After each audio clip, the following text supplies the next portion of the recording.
What is good, YouTube? Blaze Shadowthorn here, once again with a Wi-Fi battle for you guys. This one's going to be more of a mixed tier Wi-Fi battle. Looking over at my team, I have a Mega Aerodactyl, a Maractus, a Heatran, Weakness Policy T-Tar, especially defensive Tentacruel, and then a Choice Scarfed Slaking. Looking over at my opponent's team, he has the exact same Slaking as I have, although I don't know what item he's running on his. Most likely the defensive core of Claydol and Slowbro, Mega Ampharos, and then we got a Clowitzer and a Metagross that I'm gonna have to worry about. I'm not quite sure what to think about that. I'm pretty sure the Clowitzer's either gonna be Choice Specs or Assault Vest, so I'm not quite sure what to expect from that. Anyways, getting right off into the battle, I'm gonna be leading off by Aerodactyl as he opts to lead off with his Megatron, his Metagross, and right here I'm just gonna Mega Evolve because I really feel like there's no reason for me not to Mega Evolve. And I'm gonna go for an Earthquake, just fire it off right away because I don't want to play any games. I just want to get this thing out of the way, and it does decent damage, runs around half, as he ends up going for a Meteor Mash. You know, it's a Meteor Mash, I should be able to take that pretty nicely. Nope, it's just gonna be an Oko, and I just die. I really honestly thought I could take it, but I couldn't. So what I'm gonna do now is I'm gonna go out into my Tyranitar, and I thought I would threaten him out and get my Sandstorm up, so, you know, I'm like, okay, he's going to switch out because he's not going to want to stay in here. So I'm going to go for a Dragon Dance to catch, get the +1 on the switch out, but he just stays in. He's just like, I fear nothing, even though an Earthquake at that range would have been able to knock him out. I fear nothing. I'm just going to go for a Meteor Mash and just knock out T-Tar because it just dies. I'm like, T-Tar, you're supposed to be bulky, but it's like, and it just dies. So now I'm going to go into my Scarf T-Trim, my Scarftron, and I'm like, I give no dams. I'm gonna just kill you off the flamethrower like I should have probably done at the very beginning of this battle, but it didn't happen. And finally Metagross goes down, and he's gonna go out and do Rock Lobster via Clowitzer. I'm not quite sure what to think of this Clowitzer, so I'm gonna switch out. I'm gonna go out into my my Maractus, predicting a water type attack, as he opts to go for the Water Pulse, which I get my prediction correctly, and Maractus's special attack gets raised by 1 stage, as we both get buffeted a little bit by the Sandstorm, but overall I'm not really too worried about that. He's gonna switch out. This leads me to believe that this is a Choice Specs, as he instead goes out into Space Sheep, the Ampharos, as I'm just gonna go for an Energy Ball. Don't want to overpredict too much, and look at that damage! That damage though! That damage!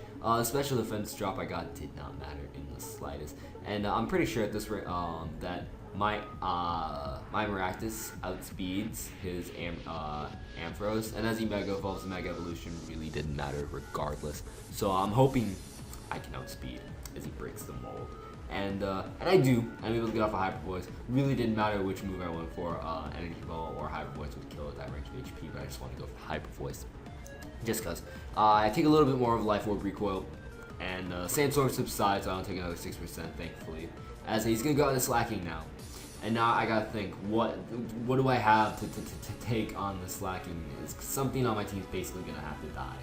As I choose to go out into my Tentacruel, because I'm pretty sure Hybrid Beam's going my way, as it does.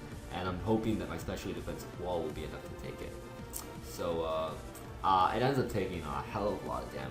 I didn't like that amount of damage I took, but I know he has to recharge now, so I'm able to fire off a Free Scald and get a little bit of damage off on the Slaking. The Slaking's pretty bulky as well, so, you know.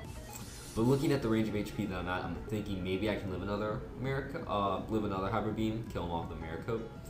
He opts to switch out into Lamo the Slowbro, as I actually opt to pull a double myself out into my Heatran.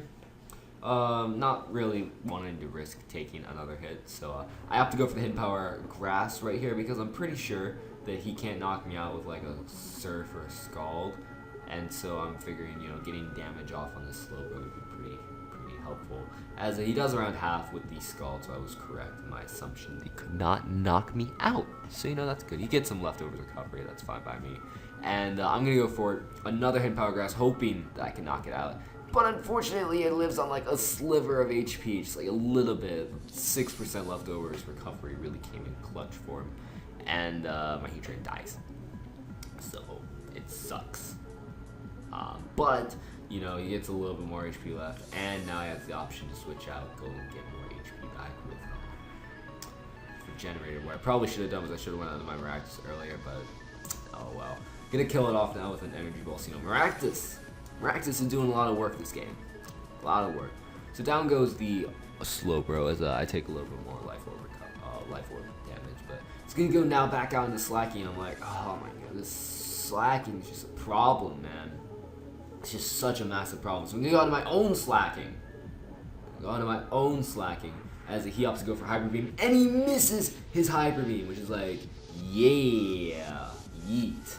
So he's gonna switch out. He's gonna go into Kendall, as I opt to go for my Hyper Beam now. I thankfully am able to landmine, and yeah, that's just gonna do a huge chunk of damage. Unfortunately, it does live the Hyper Beam on just like a little bit of damage. It's just not killing anything, and he has to recharge, which sucks. He ends up going for an Ice Beam, I guess predicting me to switch out. I'm not quite sure into what, but it does minimum damage, which is sweet. I have to say, I'm pretty pleased with that damage roll, and I'm just able to go for another Hyper Beam and just revenge kill this Kendall, this Claydol, so I don't have to worry about that anymore. Unfortunately for me though, this does give him pretty much a free switch in and a free turn to set up on basically anything he wants. He opts to go out into Rock Lobster, so I'm not really sure what he wants to do, so I'm forced to recharge as he's going to go for an Aura Sphere. That's pretty much going to take me out, no sweat, no problem. I mean, it's, you know, Aura, it's Mega Launch boosted plus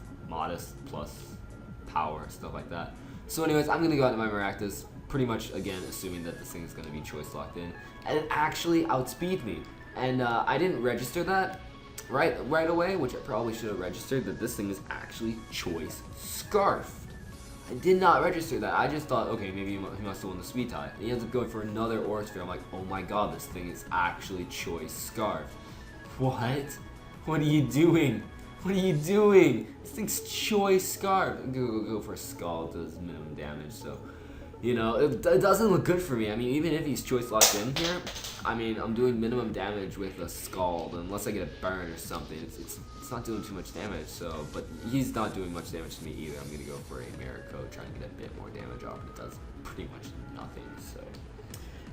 Yeah, that's unfortunately gonna be the game for me. He's gonna go for one more Aura Sphere. I'm gonna go for a knockoff right here, being able to live and do a heavy amount of damage with a knockoff, or at least a little more than what I was doing with Scald.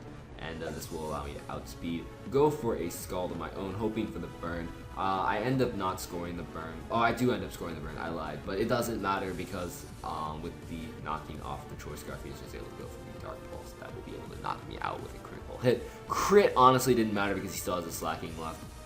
So, yeah, that was the GOMS. Hopefully you enjoyed. If you did, feel free to leave a like and comment down below, and I will see you all next time. Bye.